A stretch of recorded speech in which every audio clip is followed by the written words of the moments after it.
Neighbours, everybody needs good neighbours with a little understanding. You can find the perfect blend. Neighbours should be there for one another. That's when good neighbours become good friends.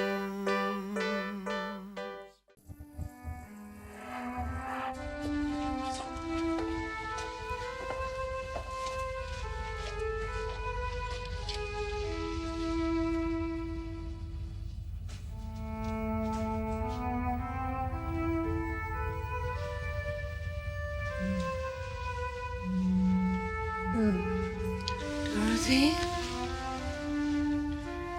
What time is it? About 10. How do you feel? Like a piece of tenderized steak. I wouldn't say no to a stiff gin and tonic. Water's all I can offer you, I'm afraid. Strange. I have a clear memory of coming out of the anaesthetic and complaining in a very loud voice about lying on a hard mattress. Apart from that, nothing. It's normal. Have you spoken to Dr. Lee? No, but he'll be in to see shortly, I'd say. I expected more pain.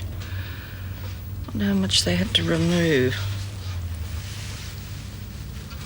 Dear God. Now, Dorothy, don't go thinking the worst. Look at the size of the bandage. Yes, but that doesn't mean anything. Come on, here. Drink. A sip slowly, we'll be sick. Enough?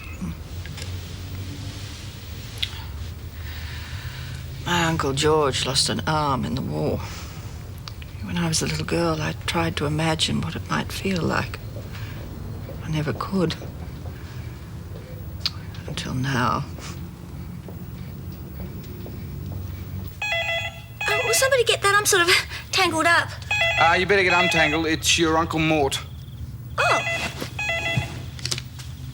How do you know it's Uncle Mort?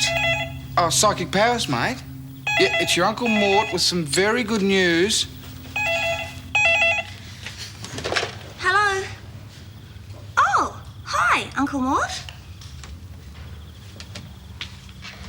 No, Joe didn't tell me that you'd rung this afternoon. How'd you go on there, didn't I? So what can I do Gin. for you, Uncle Mort? Oh, no, not again. See for yourself. Oh, it obviously isn't my day. Oh, lighten up, Madge. You'll work again. With the recession in full swing, I very much doubt it. Was I right or was I right about it being good news? You were right. Isn't that sweet of Grandad to leave me something? How much is it? Well, Uncle Mort wouldn't say anything over the phone, but he said I've got to drop in tomorrow. But your grandfather was on a pension, wasn't he? Yeah, but Mum always said that he had more than he let on.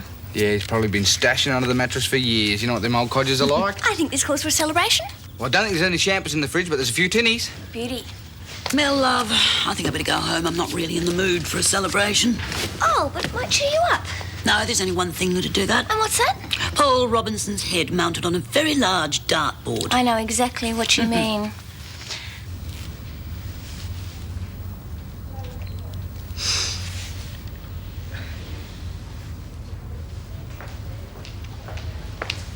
Mrs. Burke, sorry about the delay.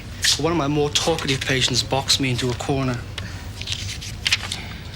Everything's normal, and so it should be. It was a very successful operation. I find it a little hard to think of losing a breast in terms of it being successful. Now, you mustn't think of it like that. We didn't have to take the entire breast. But I thought... What we did is a partial mastectomy. It's not nearly so drastic. How drastic exactly? We may need to do some reconstruction surgery later, but only if you feel you need it. The main thing is we got all of the affected cells. Yes, of course. We'll put on you a program of radiotherapy for the next few weeks. After that, you should have a clean bill of health. Thank you. Well, I'm going to get some shut-eye, and I suggest you do the same. I'll see you tomorrow. Good night, Doctor. And thank you again. Good night. Thanks, Doctor. Didn't I tell you not to think the worst? It's the size of the bandage that panicked me. I just Radical assumed... mastectomy is only occasionally necessary these days. And what they can do with reconstructive surgery is miraculous. I think I'll cross that hurdle when I come to it. You might like to think about some professional counselling. Oh, perhaps. You've given me all the support I need for the moment. It's a novel experience for me, having someone to lean on. I'm always the strong one. Thank you. I might ask you to return the favour one day. Anytime. Good. Well, I'm on duty tomorrow, so I'll see you then.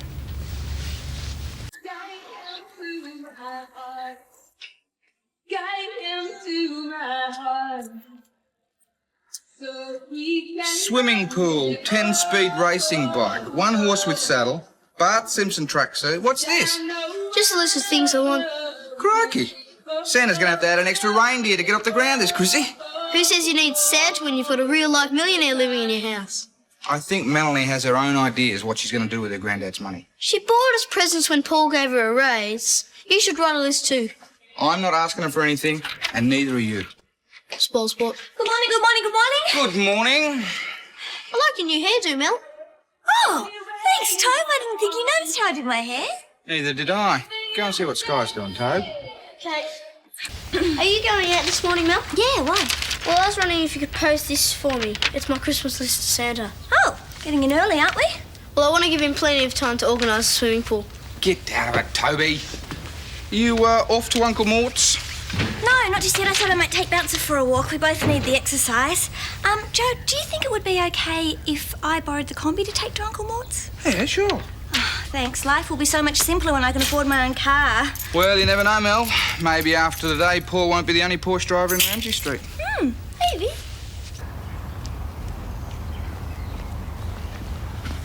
I'll be finished this in a few minutes if you want a lift. No, thanks. Look, I'm sorry if I ruffled your feathers earlier, but I was hoping we might have the whole day to ourselves. Weekend work goes with the job, Doug. And you better get used to it because I don't intend to give up nursing. Hello, Pam. Oh, hello, mate. Hi, sexy. Where are you off to? I've just got home. At this hour? Harold will skin you alive. Actually, I have been to church, early morning service. Pam, I was wondering if you knew whether Dorothy had gone away for the weekend. What makes you ask that? Well, I popped in to see her last night and again this morning, and she's definitely not there. But I saw her going into your place yesterday afternoon. I thought she might have said something. Yes, well, she has gone away, but... She's been acting very strangely lately. Oh, touchy and snappy. Or should I say, more touchy and snappy than usual. Maybe she doesn't appreciate sticky beaks gossiping about her every time she sets foot outside her own front door. She didn't mean that, Madge. She's just a bit snappy herself. Oh, I suppose it's the irregular shift work. Nursing must be a pretty trying profession. Extremely trying. Especially when a man can't count on breakfast on Sunday morning. Would you care to join me? Morning. Morning, Mel. Well, that's nice, but... Gemma's at work. It'll be just me. He'll give me an excuse for a good old fry-up. Bacon and eggs. And no Harold there to lecture us on the evils of eating meat. You're on.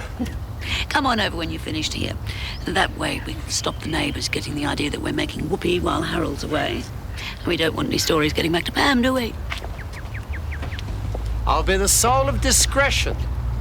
Melanie, how's tricks? Keeping out of mischief? Well, I am, but what about... Well, I tell you what, look, after breakfast, why don't we go for a drive? Where to? Well, anywhere you like.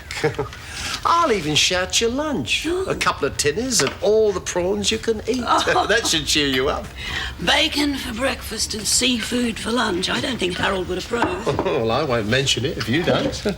All right, just so long as you tell Pam. Of course. Oh, we don't keep any secrets from each other. Besides, she might make the effort to be home a bit more if she thinks she's got a bit of competition.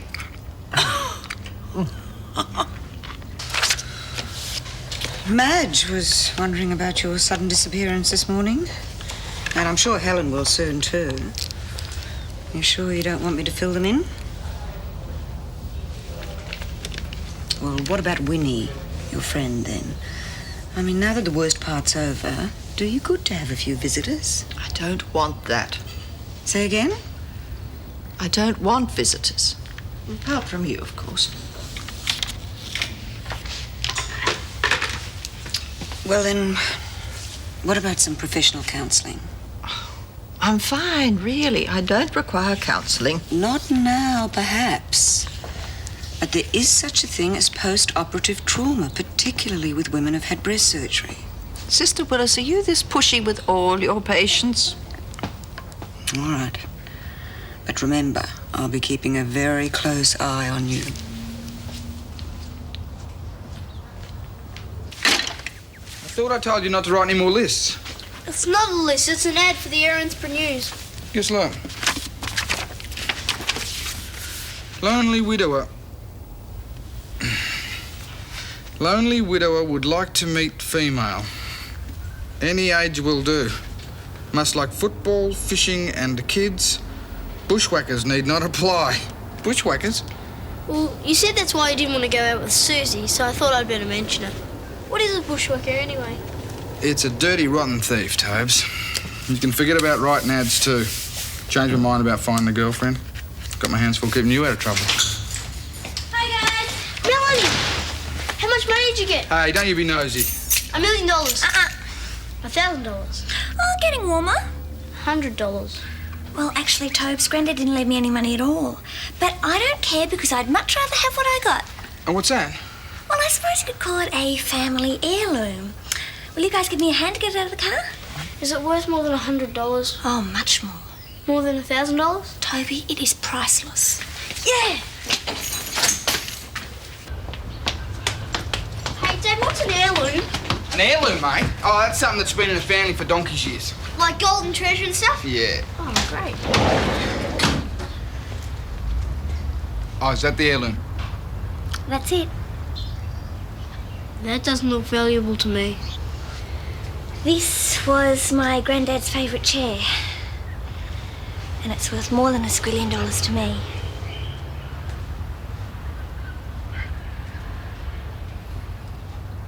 I'm about to break for lunch, so stay and have a chat if you're feeling up to it. There's really no need. I'm just as happy to read.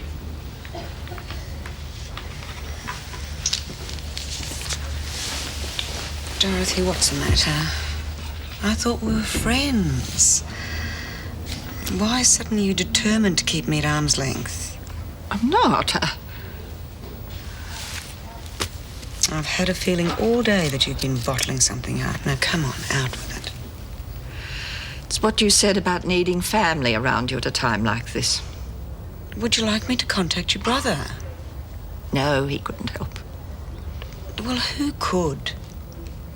That's just it. There's nobody I can turn to. If only Colin. Well, that's wishful thinking, of course. Well, what about Helen? I mean, I know she's not family, but she's a damn good friend. Yes. And Madge, she'd stand by you. Well, so would everyone in Ramsay Street, for that matter. No, not Madge. We have our moments, but I couldn't trust her not to gossip. Oh, Dorothy, look, there's gossip and there's neighbourly concern. How do you tell the difference? You open up to people. Let them come a little bit closer. They'll give you all the support you need. You know, I can't remember when Harold and I have managed to spend a whole Sunday together. I usually cop a shift at the Waterhole and hear some church council meeting or other. Sounds like Paul did your marriage a favour when he gave you the boot. No, Harold's always been very supportive of my job. Yeah, well, it's not as if you two are trying to raise a family. It's rough on kids when their mother's got to work full-time. Henry and Charlene didn't seem to mind. Anyway, it does them good to fend for themselves a bit. Yeah, I suppose so. Cody's at a difficult age. Has been since she was 2. Needs a bit of supervision. Now, schoolwork's important. Well, I can't expect her to be doing too much cooking and cleaning. You're the one with the day off. Why don't you do the housework? Well, that'd be the end of it, wouldn't it? I'd never get Pam back into the kitchen then. You know what they say about a woman's place. I think I want to go home now. What? Take me home, please. Oh, what's the problem? As a matter of fact, you are. Me? Yeah, I always thought that my ex-boss, was the most arrogant, self-centered, sexist male I ever knew. But compared with you, Doug Willis, Paul Robinson's like a pussycat. Madge! I was only joking. Heaven knows I'm not about to go marching down the road singing freedom songs and waving a burning bra on top of a pole, but to hear a man talk about a woman's place... I told you, it was a joke. And then invite a friend out to lunch with the express intention of making Pam jealous. So was that. And then spend the rest of the morning whinging about having to cook your own breakfast and wash your own socks. I never said a word about socks. Well, it seems to me it's a miracle you two are still together. We've got a great marriage. Did you ever stop to think that maybe cooking people's meals and washing people's clothes wasn't enough for her? I mean, why do you think I'm so upset about losing my job? For the last time, I've got nothing against Pam going back to work. I came to terms with that ages ago.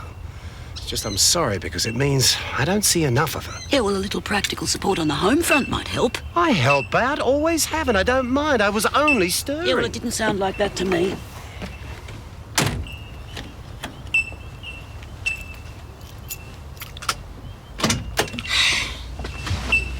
Oh, Doug, for heaven's sake. Pam is a trained nurse. She's contributing to the community. That's very important to her. Just like being a member of council's important to me. You ought to be proud of her. I am, really. Yeah, well, why don't you try showing it? The more you complain about this at home, even if it is just stirring, the more she's going to fight you. And that's a hell of a strain to place on any marriage, even if it is a strong one.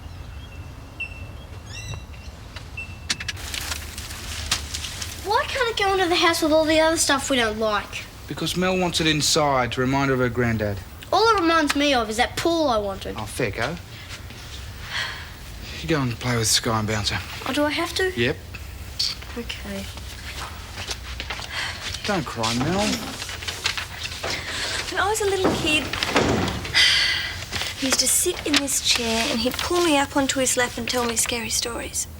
You know, I never felt scared. I always felt safe when I was with Granddad. We all have to go sometime. Yeah, I know. It's just this letter that's got me started again. He wrote it just before he died. Poor old beggar must have known he was on his way. Yeah. There's one bit in it that I just don't understand, though. It says, I wanted to leave you something of sentimental value and something of real value. Dispose of it as you wish. What do you think he meant by that? Dunno. You sure there wasn't a cheque with the letter? Unless it's still in the envelope.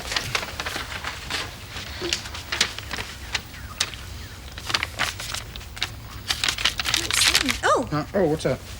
It's a stamp. Oh, let's see. Hey, maybe... You think it might be valuable? Oh, I don't know. I could duck down to the newsagents, get one of them stamp collectors' magazines. Then we could see a picture and, like, compare them. That's a great idea. It doesn't look special, though, does it? No, surely it wouldn't be worth anything. Maybe not. But on the other hand, I wouldn't cross that Porsche off the shopping list just yet.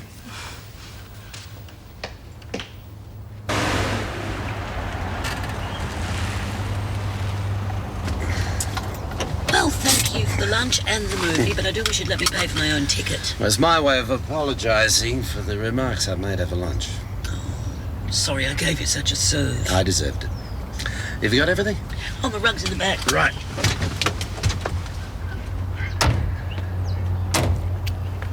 Oh, why is it that whenever I see Paul's new car, I have an irresistible urge to scrape my door key down the Duco? Well, give it a few weeks.